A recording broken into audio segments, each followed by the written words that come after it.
there, drinkers. Welcome to the 3BeerPod. It is season 7, episode number 1. We are back from a little holiday hiatus. I'm Chris. That is Tim. What's going on, buddy? Cloudy, good to see you, buddy. It's been a while, dude. It has, man. It has been. It's been a real long time, and we are geeked to get rolling here tonight, and we're going to jump right into it for season 7. A lot to catch up on. We'll get to that after we talk to our guests, but we always start the podcast with a round of what you drinking, bud? What you drinking here tonight, Tim, as we feature 3 craft beers from around the province. What do you got? Tonight, Cloudy, favorite that I found just before Christmas, and a good friend of the pod, Tommy Page, grabbed another one. This is the Oju 14 from Rouge River. They are fantastic in producing some juicy ales. This one here, Cloudy, number 2 here tonight, is Bone Tree IPA. It's from Third Moon out of Milton. We're going to get these guys on here. They are highly rated on the Untapped app, and I can see why. Another wicked juicy IPA from Third Moon. And then, to be honest, I reverted back to an old favorite, buddy. Oh, nice. This guy right here. Got the 8-track from Sons of Kent. Talked to Colin over there at Sons of Kent today. We'll talk about that a little bit later. But yeah, going to go with an 8-track. I'm actually going to start with the 8-track tonight, buddy. Why not? Growing into be one of my top breweries from Alora Brewing Company. I got the 3 Fields. See if we can focus delicious there. Yeah, very good. The triple grain lager. Going to get into that. Actually, sipping on some of that right now. I don't know if before the break if we got to feature this or not, but I wanted to make sure we got this on Fork River. Did we talk about this? We talked about Fantus. Okay. Yeah. So we did get a case of this. Fantus was a guest on season 6, and this was the beer from Forked River. With this and going to the brain research, the World Health Organization, blah blah blah blah blah. We'll get to that later. I don't want to take up too much time. And then Tim, boom. Oh, buddy. Yeah, I got one of those in a backup here, buddy, just in case things go south. I always got a sun split sitting here off to the side. If I screw this up with the guests tonight, I'll be cracking that sun split. Oh no! Don't say that. It's like break this case in case of emergency. I like to keep that sun split nearby just in case I mess something out. Well, let's hope that doesn't happen. Let's bring in our guest because we are very excited. Tim, we've talked about our list of guests. When we came up with this idea to do a podcast of gets, we had Chris Hadfield on there. We had Ron McLean. We had Brittle Star. We had a bunch of names. And this guy's been on there, and it took 7 seasons to finally we got him. Get Peter Mansbridge on the podcast. Good evening, Peter. How are you? Hey, good evening, guys. It's great to be here. I mean, all those years you tried to get me, I couldn't do it because I was doing the 3 Beer National. That's fair. That's fair. We get but it. I was never allowed to hold it up, in front of the camera. I was hidden under the desk. That's fair. I like that. That's hilarious. Peter, to be honest, though, I heard you're not a beer drinker, though. Am I right with that? That's true. I'm not a big beer guy. I've never been a big beer guy ever since I was, illegally hitting the beers across the river from Ottawa and Hull, where you used to go back in the 60s. But I was never a big beer guy. Really? And I'm still not. My son's a big beer guy, and he probably knows all of those beers that you held up, the craft beers that are taken everywhere by storm. Yeah, for sure. He's a big beer guy. We always pitch the podcast is it's the 2 of us, and then we have a special guest, just a cool guest, and it's been wide ranging all over the place. But we've been excited to find out when we found out last week that we were confirmed with you to get you on here. It's chilling to hear your voice and to see it after 30 some years just about on our TV screens. Did you ever think you'd ever get on the 3BeerPod? No, it has been a goal of mine for a long time, and here I am. So I'm feeling really good about it.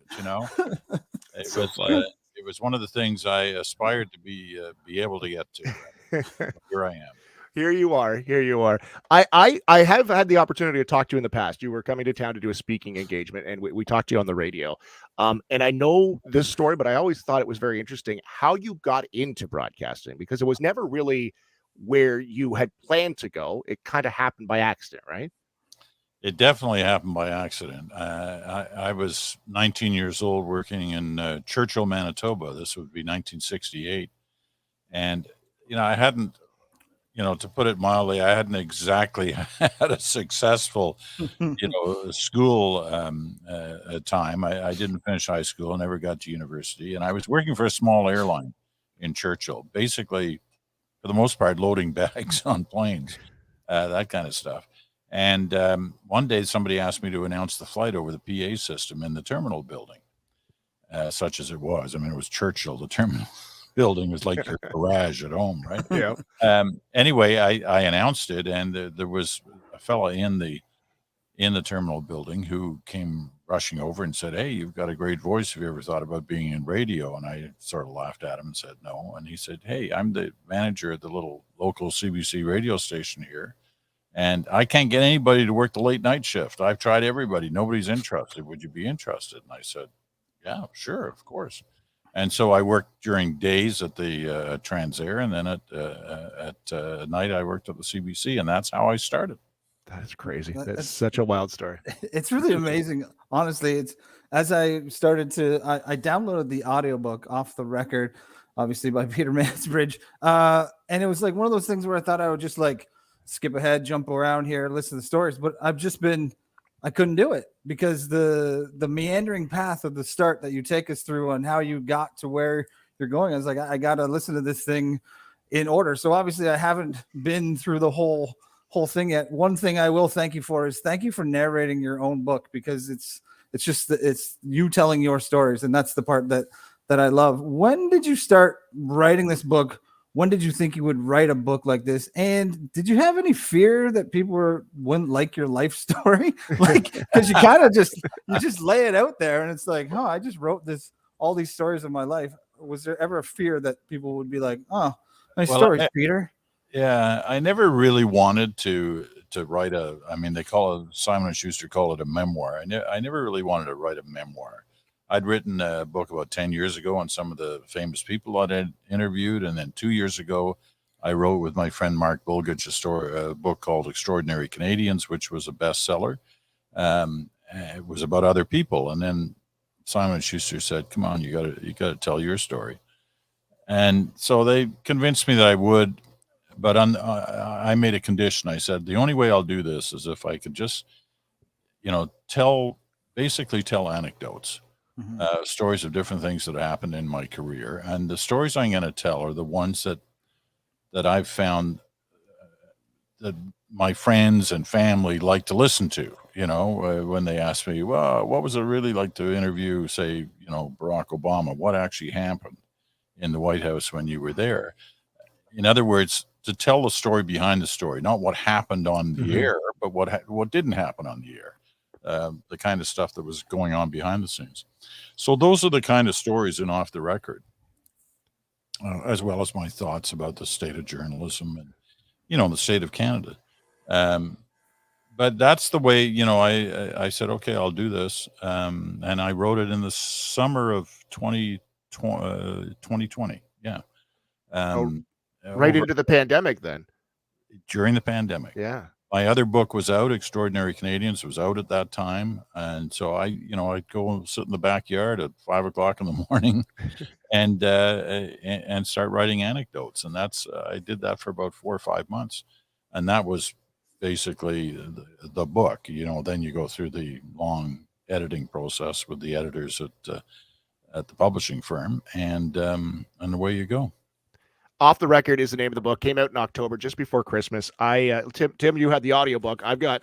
I was sent by your publicist this PDF file, so I printed it out, and then my son wouldn't even send you an actual book. Well, it was short notice. And then my son dropped it. It's been selling so well. There probably just weren't any copies. My son dropped it on the floor last night, so I've been putting it all back together. It's been a little process, but I love the way you said that, is the story behind the story, because I think that's what we enjoy here. I know Tim and I have talked about this. Is there's a lot of these stories that are questions we could ask you or our guests, but I like to hear the behind the scenes, like what was really happening when you talk to us. I have. It's been a page Turner, literally, and then I throw it on the floor when I get to after a page. But it's been really good. Off the Record is the name of it. I know we got a photo of it. There you go. There's Off the Record. It is available now, so you can find it. But we'll talk more about that. Peter, there's a road that you took you from Churchill, Manitoba, to ending up being on our TV for almost 30 years. What was that like, being the voice of Canada, the face of the news in Canada on a daily basis for that long? Like, there's got to be some pressure in there to live your life at a different level than, well, Tim and I, basically. Well, on the one hand, it was an honor, right, to be in that position. I mean, I'd grown up, as one of those who watched the National and the show that preceded it, when it was just called your CBC Evening News. And I'd watch that, and then suddenly, I was a reporter out of Churchill for almost 20 years before I started anchoring.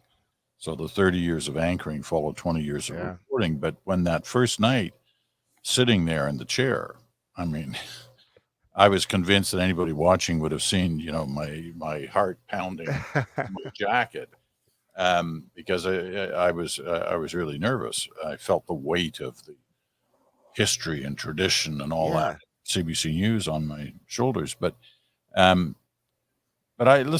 was really lucky. I got to work with some incredible people, and traveled all over the country for sure, and plus all over the world, and saw some incredible things.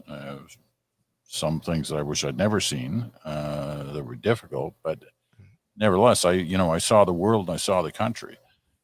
So I was incredibly lucky. And I've never forgotten that.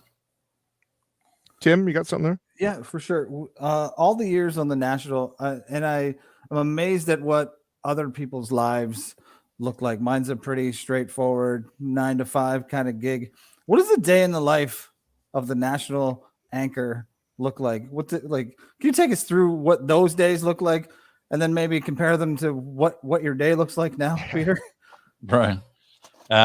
Well, it is what you make of it yourself, right? I mean, everybody who's in that job operates differently, I think. But the way I looked at it was I was on call 24/7, and I had to be aware of what was going on 24/7, because you never knew when you might be suddenly on the air dealing with a big breaking story or what have you. But on a normal day, I was up 6:30, and I would scan all the various news sources that I use, and then my first meeting was at 9:00 in the morning. I was usually in the office by 11:30, and I was there until 11:30 at night.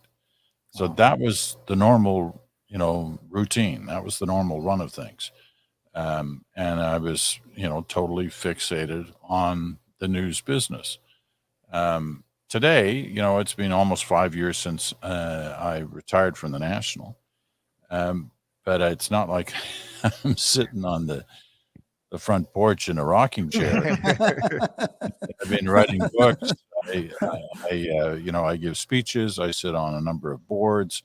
I lecture at the U of T, and I do a daily podcast on Sirius XM.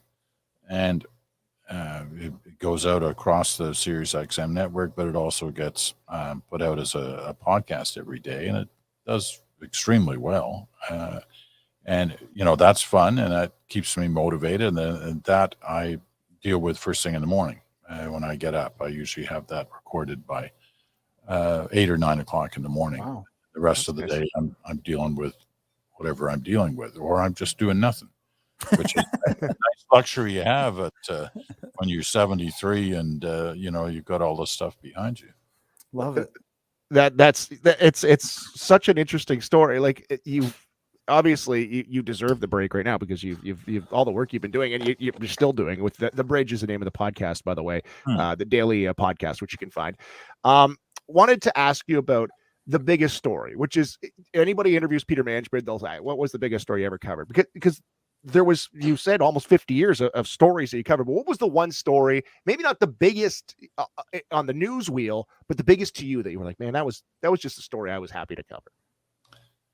Well, I guess when you're a journalist and you've been lucky enough to, travel the world and see lots of different things and lots of big stories, you feel like you've really accomplished something if you're actually at the moment of a major story, one that is so big that it in fact changes the kind of world we live in. Mm-hmm. And in November of '89, I was in Berlin when the wall came down, and that was a huge story. I mean, it changed the way we looked at the world. It began the end of the Soviet Union, and the end of the Cold War. Although it looks like we're kind of back in it now, Mm-hmm.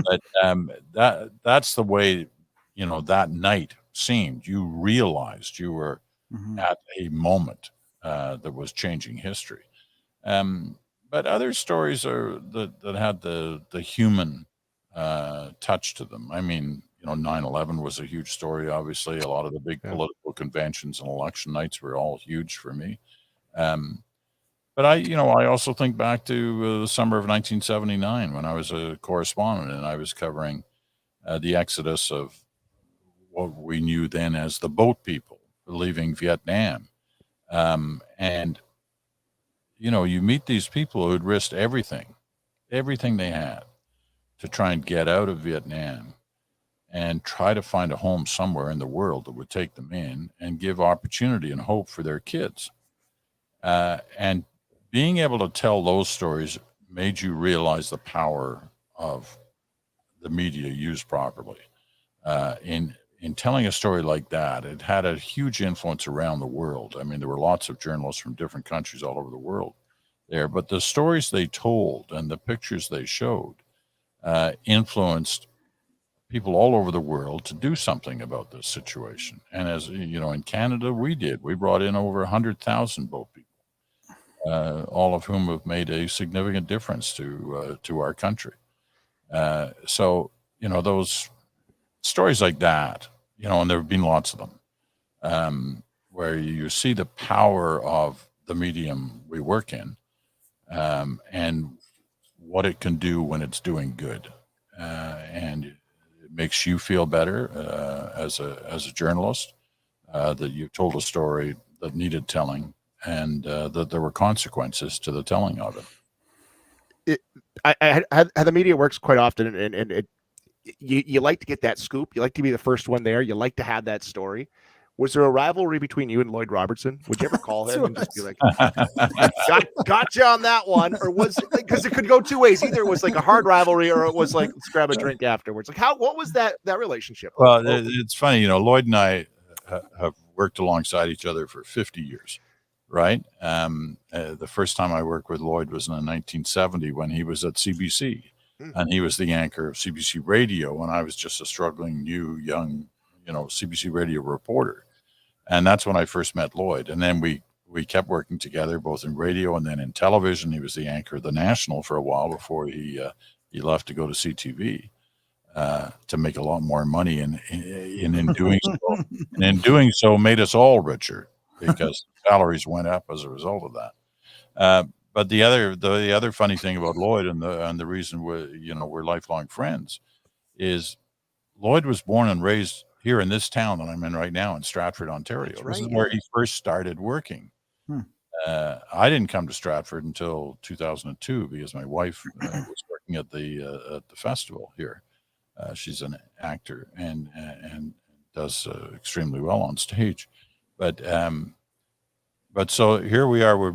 We're both kind of from Stratford. So every once in a while, and Stratford, I mean, it's a town full of, famous people. If you, having the in air quotes there, there's all kinds of them here, and to the extent at which nobody seems to, blink when they see somebody well known walk down the street.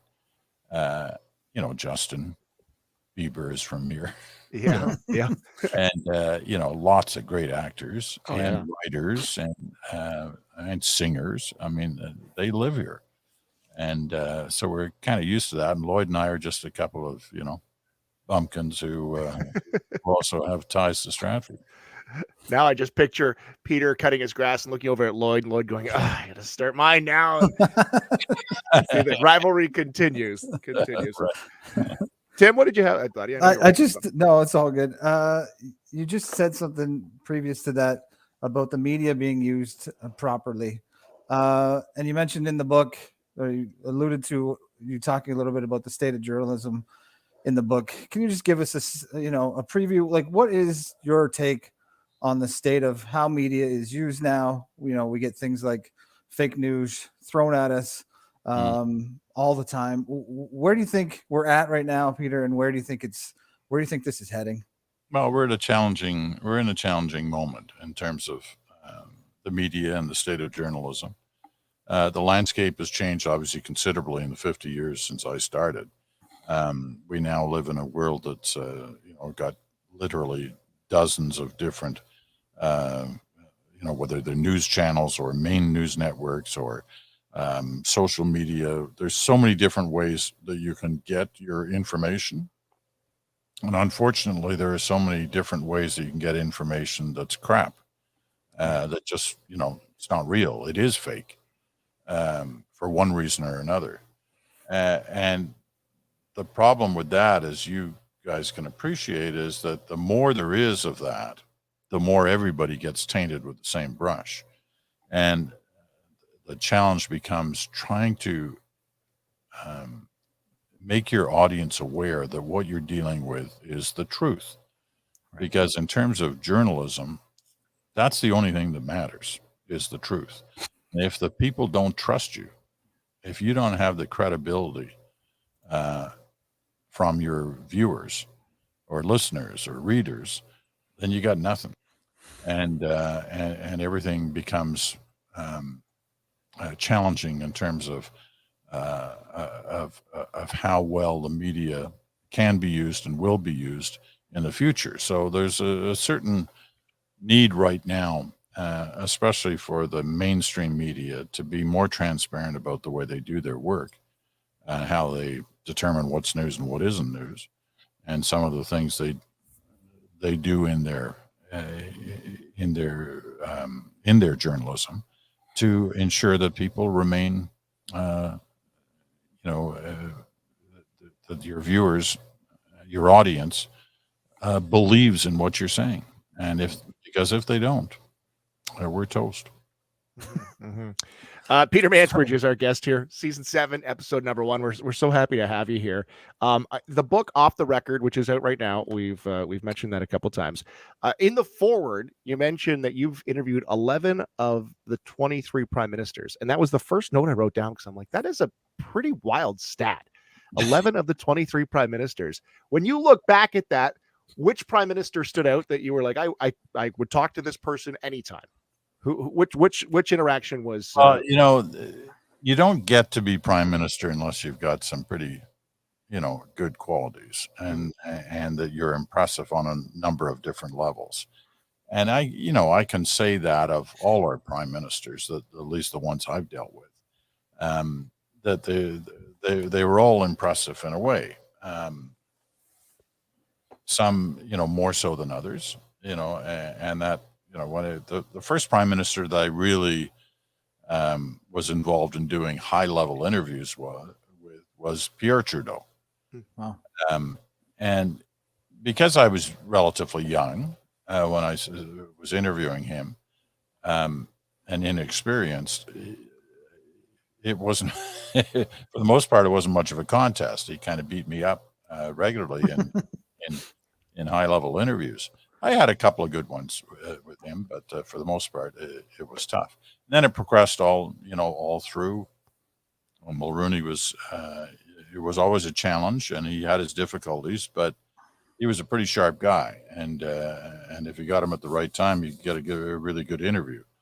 Chrétien, had his moments. Harper has his. Justin Trudeau, obviously, he's very different than his dad. Let me put it that way. They both have qualities that the other didn't have. In some cases, I was good. In some cases, not so good. But listen, I have a lot of admiration for for anybody who gets into politics. And I think sometimes we tend to forget what they give up to get there, and in terms of their personal life and their professional life. And they do it not because they're trying to screw us. They do it because they actually think they can make life better for us. Right. Now, we may disagree with how they're going about that. And quite often we do, but that's their driving force when they get in. That's what their hope is. So, and we need those kind of people, the men and women who want to represent us at whatever level, federal or provincial or municipal. If we don't have them, we're going to be in a pretty sorry state. I that is 100% the best way to explain it. That's not a job I don't want. I don't want that. Nobody likes a politician when they're done.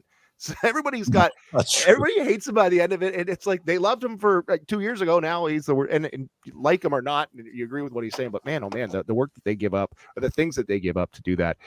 You've interviewed obviously prime ministers, famous people every single year.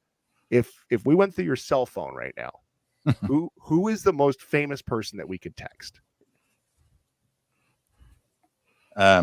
Well, I got your guy's number in. True. Okay.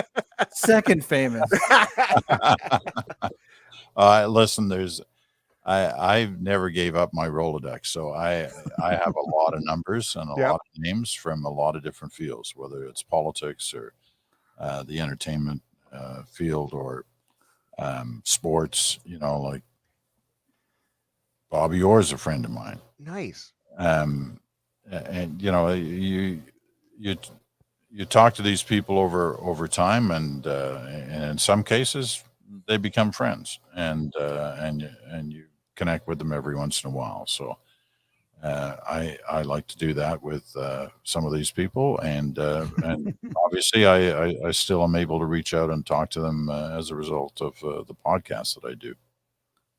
What's the interview that you haven't got yet that you still are shooting for? Who's the one that you're like, I didn't interview this guy yet, or female? Who's out there that you're like, I want to talk to this person right after us? The next one you want to get tomorrow. I always wanted Trump. I tried for Trump for years, but he wasn't big on doing anybody who was outside of his orbit. That in other words, outside of the U.S. Because they weren't worth anything to him. They couldn't get him votes. So that was unfortunate. I've interviewed a number of U.S. presidents, usually former U.S. presidents, because they're always much more available when they're former, because they're usually trying to sell a book. But some in office as well. And, those that's always interesting. But it was, the answer to your question is probably Trump. Okay. Makes sense. Makes a lot of sense. I wanted to ask you, Peter Moosebridge, the Zootopia, the Disney movie. How did that come about? And that was while you were still on our TVs every night. How did CBC let that happen? Okay, you got a couple of questions there. How did it happen? It was another one of these airport things. I was actually going through security on my way to Vancouver to give a speech, and some guy yelled at me. He said, "Hey, Peter Mansbridge, I got to talk to you." And he was coming through the security line too. And he's a vice president of Disney, and he said, "Look, come on, we want you in our movie." This was after Frozen, so Frozen had been this huge success, and they were convinced that Zootopia could be a huge success too. And they created a character in my name, as you said, Peter Moosebridge, and they wanted me to do the voice for it. And now, technically, you're not supposed to allow that to happen on the CBC, right? There you are, by the way, right there. Yeah, no, it's a great resemblance. Anyway, I pushed hard. Said, "Look, this is crazy. This is going to be seen by hundreds of millions of people. It's not like it's controversial. It's an animated feature, and it's actually a pretty good story. Yeah. I don't know whether you've ever seen it, but it's a good story, and it touches on diversity and a number of the 100%. Big issues of our day. But anyway, so they eventually caved in and let me do it. And now let's not go overboard. I was in it for like 8 seconds or something. But it was the defining 8 seconds of that film. The turning point, for sure. It was the turning point. And, as you know, I'm sure it won a Golden Globe and an Oscar. And so I say I was, in an Oscar-winning film. Why not? Just to go with the accolades, the 13 Gemini Awards, the Officer of the Order of Canada 2008 for that, Diamond Jubilee Medal recipient. And Tim and Peter, you have something in common. You both have degrees from the University of Windsor. So nice. That's very nice. Among many. Tim probably actually earned his. well, I got real Mine's paper. Honorary. Oh, okay. Well, I got real paper. All of my degrees are honorary, but I'm assuming that at a certain point, and I think I got another one this year since your biog's out of date. So I think I'm up to 14. Oh, but wow. I figure at 14, that's probably worth one real one. I would say so. I would take it. That's how the exchange rate works. Peter, you've been a guest we've been trying to get for a long, long time. You were our Trump, which that's never a thing you want to have. But we're so happy to finally have gotten you on here on the podcast. Off the Record, the book is available right now. The Bridge, the podcast is available too. It's Peter Mansbridge for many years in our TV and here on your podcast tonight. Peter, thank you so much. Thank you, guys. I really appreciate it. It's great to talk to you, and enjoy your beers. Will do. Thanks, Peter. Okay. Peter Mansbridge, how cool was that to have Peter here on the podcast? Let's get us back into the view here. Oh, hey, Peter's still here. You're back, Peter. I'm trying to get out. Believe me. I'm trying to get out. Thank you, Peter. Have a good one. There we go. All right. Oh, buddy. That's fine. I saw my role in this was getting eliminated in the whole podcast. It was going to be Peter and Tim here, and I was just gone. Oh man, could you imagine? You know what, Cloudy? That's the one. Another one of those when it hits your ear hole here, coming through the headset. You're like, damn, that's Peter Mansbridge. And we've had a few of those now, but I've been jacked up all day for that one, buddy. Yeah, that's pretty cool. And like often we say, we have so many questions, we could have you forever. Like there's so many ways you could go, like to go through his whole story. I'm telling you, the book is, and you're listening to it, I'm reading it. It's a page turner. Like I started reading it the other day, and I was just walking around the house holding like my loose leaf papers here. I love that it's loose leaf.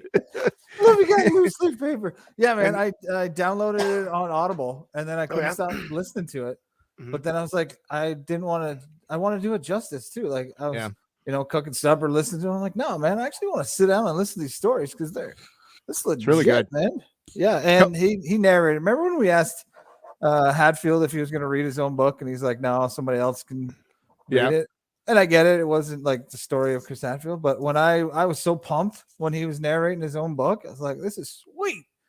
Yeah, I loved it. Yeah, Corey makes a very good point. This leads me into what I wanted to talk about. You need to up your microphone. First of all, was Peter's setup not exactly what you thought Peter's setup would be? 100%. Yeah, that's what I was picturing. That's the dark shelves, books full of just knowledge dripping off the walls. He's probably got his 14 honorary degrees on the wall in front of him that we didn't get to see. Like that looked sweet. Yeah, that looked like what I thought Peter Mansbridge's office would look like. And his setup was like so professional. Well, obviously he does a daily podcast and broadcasts there all the time. But he fires it up and you're like, wow, look at this guy. Yeah. Like Batman's lair there for a minute too. Like I was like, wow, this is sweet. I loved every minute of that, man. Talking to Peter Mansbridge. Who would have thought? How about his shirt he was wearing? That was a Drake OVO shirt. Did you see that? Was it really? Yeah. We'll have to go back to the archives. Jeez. Man, he looked good. If you're listening to this, you got to go watch it because, man, he was rocking it. And the one thing else I wanted to mention, too, was the beard, because I was going to ask him about that because one of the stories that he covered was the blackout. Remember the blackout in 2002? Was it right around there? Yeah. Right around there. Yeah. He was on summer holidays because it happened in August, right? So they called him in, and a lot of people were talking about this back in the day because when he hit the TV, he had a beard because, well, look at me. Look at like this. This is not normal. Look at So he was in vacation mode, maybe a couple rums in, and they called him. They're like, get on. And here he is. He didn't have time to shave. He looks good though, eh? Yeah. The guy is just scruffing. He still looks better than us. What a dude. There's the book, Off the Record. Go get it. If anybody asks where you heard about it, tell them it was on the podcast, because that was damn good. When you asked him about the competition with Lloyd Robertson, when I was getting in the shower today and doing makeup, I was like, I just had this like Anchorman like thought of like Lloyd Robertson and Peter Mansbridge and I don't know whoever else there is, like the guy from TVO, Steve Paikin. Like they all just square off in downtown Toronto. That's what I was envisioning in my head. So when you asked him that question, it was just pure giggle, and I had a flashback to them just in their suits, just fighting it out to the death. And that's exactly what I was thinking. Yeah. Lloyd Robertson, I'll get you. Pamela Wallen comes out with a trident and stabs the guy. I don't know. I was very so specific. Fired up for that. Very specific. That was my last visions before we jumped on here, buddy. So thanks for asking that one. Well, season 7, episode 1, we said it was going to come out swinging. We are rolling. We're looking forward to season 7. We got some more guests in that list. That list of guests that we're hoping to get is pretty damn sweet. And Peter Mansbridge is one of the big ones. All right, let's get to the beer buzz, Tim. And news in the beer world. You had a couple things you wanted to start off with here tonight. I did. Yeah. Oh, a couple of things, Cloudy. One, I know there's some people out there participating in Dry January, and that's great for you. But there is a ton of breweries out there, especially in the state that we're in, Ontario, right now. Of Dry January doesn't help craft brewery industry for dry cash register. Yeah, that's for sure. And I saw another podcast, 4 Elements podcast. Check them out on Instagram. They listed some things that you can do in Dry January to help out breweries, and I just wanted to shout that out there for our listeners as well. One is you can still keep buying beer. Like you're gonna drink again in February. So what would be better than to open up the fridge on Feb 1 and your fridge is full? Or there's non-beer beer options out there, like hop water from Wellington. Buy some of that. It still tastes like beer and it's delicious. Merchandise too. Buy merchandise. Yeah. Buy merch, buy gift cards. Do all those things in January. If you're not drinking, let's try and support our craft beer industry here in Ontario. I wanted to throw that out there, buddy, because I saw that online today. I wanted to, so I didn't have any beer buzz tonight. I wanted to slip into a guest update because we have a couple of guest updates wanted to get to. First of all, our buddy Jeff Leeson, who appeared on season 2, episode 3, season 4, episode 8, season 5, episode 10, season 6, episode 13. He has been our most returning. Season 7, episode 2. Yeah, he'll be coming back again. But we have a show that we are sponsoring coming up at the end of January that has now been rescheduled. Notice the date. So that January show is not going to happen. Saturday, May 14th is the date now, and hopefully our world's in a different spot and we can get out and enjoy that. But a couple things. I was just talking to Jeff before we get on the podcast here. So if you have tickets, they will be honored for May 14th. If you can't go May 14th, you will get a return. You'll get a refund on it, no problem. If you can now go, oh my God, I can make the May 14th, cktickets.com. You can get your tickets right now. But Jeff Leeson, that show has been rescheduled. So May 14th with our buddy Lees, we'll have to get him on the future podcast again. Okay. 100%. So there's one update. How about the Canadian Baseball Hall of Fame? We had Scott Crawford on season 6, episode 12. Did you see the BS that went on over there? No. In St. Mary's? So somebody went and did donuts in the middle of the field.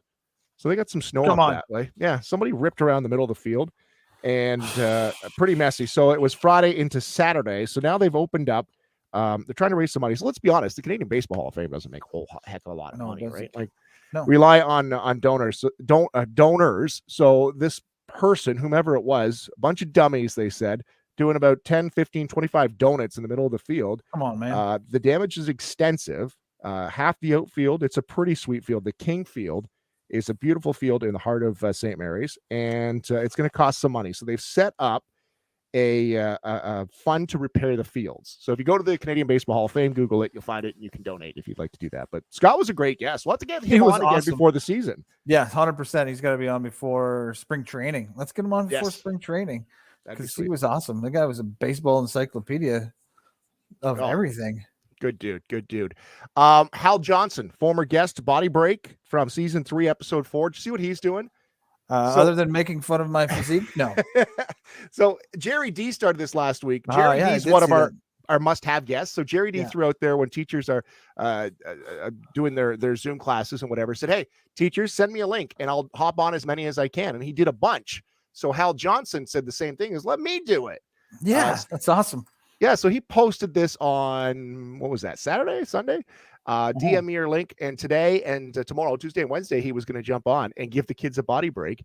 He just texted, or just not texted. We're not in texting situation. He just tweeted. He tweeted that he's booked up. Like people just jumping at it. Yeah, that's awesome. Pretty sweet. That's amazing. I'm still kind of mad at him. I'm not gonna lie. He didn't think a stand-up desk was gonna do me any good. I was like, well, come on, Hal Johnson. Yeah, I'm not saying he's dead to me, but we're not as tight as I thought we'd be after that interview. Body break, Hal Johnson. All right, a future guest update, because this is another hopeful, is Dan O'Toole, formerly of Sports Center with Jay and Dan. Yeah, so Toolsy was let go about a year ago. We've had Jay on the podcast. Yeah. We reached out to Dan O'Toole, and Dan's just replied, nope. That was his only response. Yes. Nope. We'll try again. Nope. So we'll double back. But announcement today that Toolsy has got his own podcast. Yeah, good for him, man. That's awesome. I love this. I love this. You know, he was the Jay and Dan podcast. I know we both listened to all those episodes. Love those guys. So happy to hear Toolsy back on there. You listened to the episode, didn't you? Yeah, it was just a quick little 14-minute episode. 14-minute, and it was kind of just a preview, just a sneak peek of what's coming on. I think we're the only podcast that promotes other podcasts, aren't we? I think so. Maybe he'll promote our podcast at boomsies.ca. I don't know. Let's see. Boomsies. I love it with Dan O'Toole. He's going to have some guests on there too, so he's not doing that alone. But he will be a future guest. So it went Mansbridge, O'Toole, Jerry D. Yeah. That was the list. Yeah, we still got a list here, but it's getting. I don't know, man. It's getting. When we had Mansbridge, I was like, come on, man. Yeah. I think that was my actual response there. A couple things we can go. What time we got here? Okay, let's go to did you see this? This tweet right here from John Reyes. The Manitoba Minister of Economic Development, a politician, has gotten a lot of heat over this tweet right here. Come on, man. He posted this picture. Even after a 12-hour night shift at the hospital last night, my wife still has the energy to shovel the driveway. God bless her and all our frontliners. Time to make her some breakfast. Come on, man.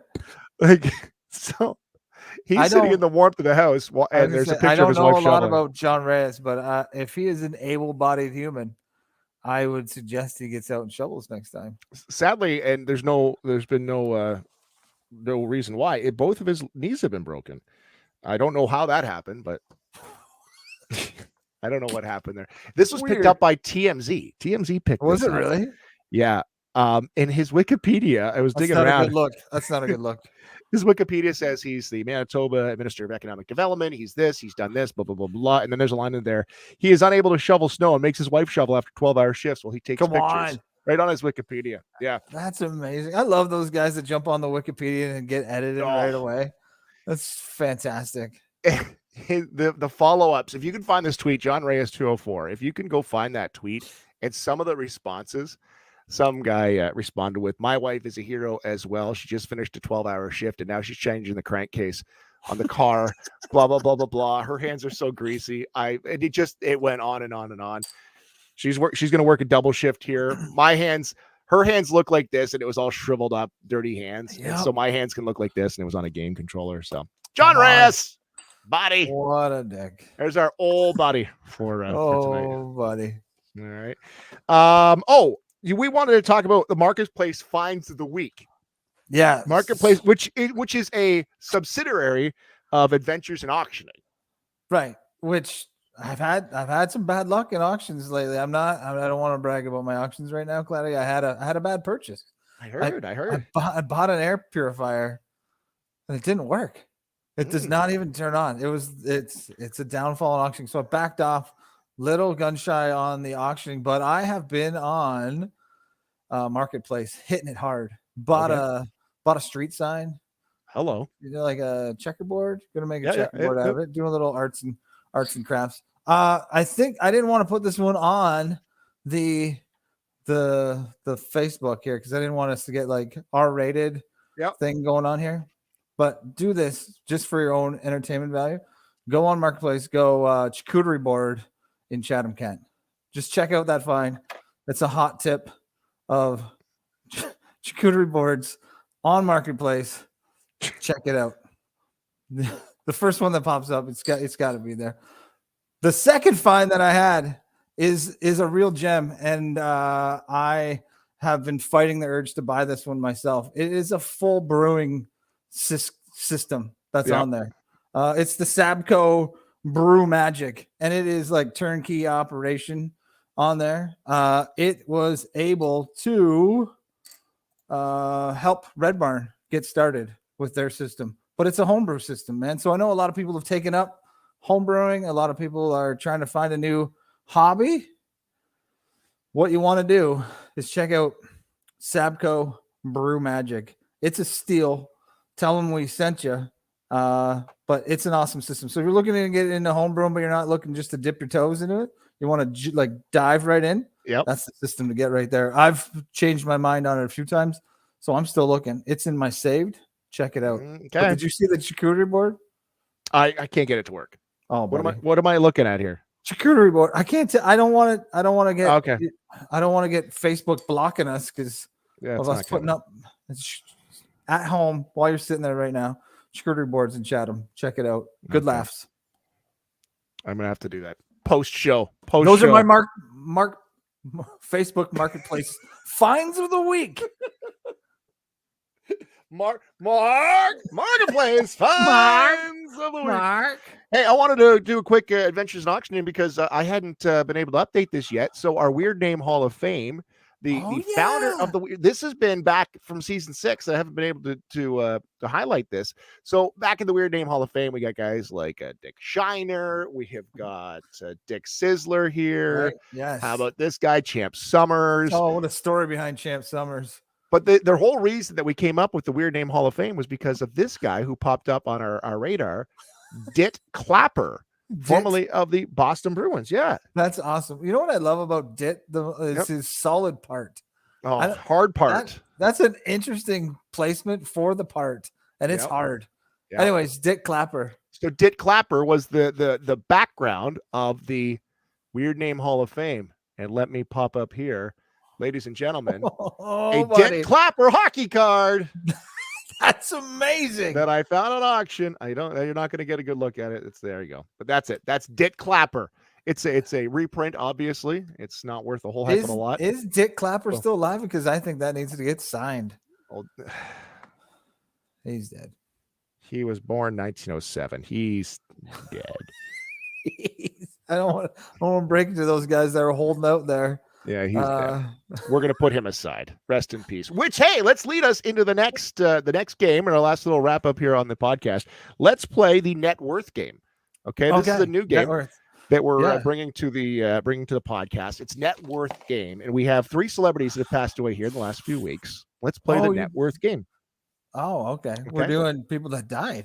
Yeah. So these are I didn't get the this was something that we talked about a few weeks back. We were just having a couple of beers talking about what are people worth. We're not worth anything yet. All right. So John Madden passed away. Former NFL coach, broadcaster. John Madden passed away. Betty White passed away. Oh, Betty White. I'm waiting for you to rip on one of these ones. That's usually what happens when I tell you somebody passed away. John Madden, what a gem. Betty White. I can't rip on Betty White. Who's the third? Bob Saget. Bob Saget died. Yeah, Saget died on Sunday. Yeah. Okay, let's start with Bob Saget. Okay. Can we start with Bob Saget? Net worth game. How much is he worth? What's Bob Saget worth? If Bob Saget got a nickel for every time my daughter watched Full House and or Fuller House on Netflix, he's got to be worth millions. Because I think he's worth millions. He's worth millions. Okay. Bob Saget. Net worth. 40 million. You are low on that one. Bob Saget's got more had more in the bank. $50 million. $50 million is his net worth. Bad. No. Sorry. Actually, I thought I undershot it in like I thought he probably should have more than that. I wondered if he blew some cash along the way. I think. I would think so. Danny Tanner had a bit of a background. I love Danny Tanner's real, like Bob Saget's real comedy stuff. It's like the blue, opposite of Danny Tanner stuff. It's fantastic. Yeah. All right. So Betty White, let's go backwards here. Betty White passed away. She was 99. She's she like passed 100. away New Year's Eve. Well, yeah. 99. If you work that long, you got to have some money in the bank. You would hope so. Got to be or more maybe than that's Bob why Saget. she was working so long. Good call. Golden Girls reruns alone. Yep. Got to be pumping you in there. He's got to be over Bob Saget. Not a lot, though. I'm going to say Betty White's worth $80 million. You're high on that one. What? So that's pretty close. Like, yeah. Okay. I'm so in the ballpark. Closer. I think I'm pretty good at this game. Yeah, but think about it. She was 100 years old, and she started when she was 20. So do the math. They weren't paying millions back then. True like story. so, but those it took a while. Got to add up over the time, doesn't it? Yeah. I think my mom's trying to feed me answers here. She just texted me the answer. It's not how it works. Betty White, 75 million. My mom texted me the answer. She's there you go. She's trying to cheat ahead. She's a Google crook. I know. She's trying to help me out here on the net worth game. Big money here. All right. Who's the third one? John Madden. He passed away before. Johnny Madden. Obviously NFL coach. Did he play? Was he a player? Sure. Player. Broadcaster. He was like the broadcaster. He was the only broadcaster, I think it was, or maybe he was the first to be on every network at one time. Right. ABC, NBC, Fox. I feel like he's got to have. And then, of course, the video game. Quarter billion. 250 million. John Madden. Time of his death, 200 million. 200 million. Overshot it. But you know what? Who's ever got the trust on that one. Yes. Is that's going to be making money for the next however long life exists on Earth with Madden games being pumped out here. Oh, yeah. Like, will they change the name at some point? They have to, don't they? I don't think so. I think he's got a lifelong, well, I guess he's dead, so lifelong contracts. There's no such thing as lifelong anymore. Well, like the life of the game. However long the game's there for, it's got John Madden on it. His family will reap the benefits. Did he have kids? I don't really know a lot about John Madden's bio. I don't know. Good question. I don't know. But you know who does know how to sell a house? Oh, buddy. That's Chris McLeod over at Realty House. Starting the new year, it's time for a fresh house. That's what I say. My wife said no, but other wives might say yes. You're looking for a new house, buying or selling? Chris McLeod over at Realty House. That's the place to do it. Looking to get fit in the new year, like Cloudy and I have started tomorrow. The Health House. Check out Shauna at the healthhouse.com. She's got on-demand stuff, live stuff. Cloudy, I know you've been peeking in on classes. You've been taking part in the background. It's a whole new Chris. It's the summer of Chris. It's coming. It's summertime. New Jack summer. Is that? Oh, man. I can't wait till it's tank top season, buddy. We're almost in there. And finally, our old friends still fighting the pandemic hard in Pakistan. It's tough. Need some vaccines over there. But the Pakistan Super League, it's going to fire back up here sometime. Haven't checked the standings lately, but I bet you it hasn't started yet. It's going to be starting soon. Pakistan Super League. We just want to be friends. That's a get that we're hoping for in this season too. 100%. Somebody from the Pakistan Super League. Lots of hopes. Thanks again to our guests here tonight, Peter Mansbridge. Grab the book. I'm telling you, it's a good book. We're all sitting inside. It's freezing your nuts off cold. Off the Record is a book that will keep you warm. It's a good book. It's really, really well done. And we got to talk to him tonight. God, how cool is that? That coming through the ear holes is something, buddy. In my terrible hearing, I could still hear Peter Mansbridge coming through, and it sounded good. It's just, I love it. I love that voice. Do you think he walked out of his oak-lined office and was like, "You won't believe the jackasses I had to talk to tonight"? No, I bet you went and cracked a beer. I bet he was just like, you know what? Those guys look like they're having a good time. I'm gonna have one of these beers. Him and Brittle Star, right? Brittle Star is in Stratford. Right. Yeah, we're going to Stratford. We're gonna meet up with all of our other guests. Isn't some other guests that we had from Stratford too. It's going to be awesome. I think it peaked at 2. I think we're at number 2. Okay, well, we'll work find on out. 3. Work We'll on Google 3. someone else that might be there. Let's do it. Guys, thanks for watching tonight. We're back again next week. We've got a pretty cool guest again lined up for season 7, episode number 2. Keep an eye on the socials for that listing right there. And of course, you can download the pod and listen to it when you're out shoveling the driveway, or if you got to do John Reyes' driveway, you can do it there. Cheers, Timmer. Thanks.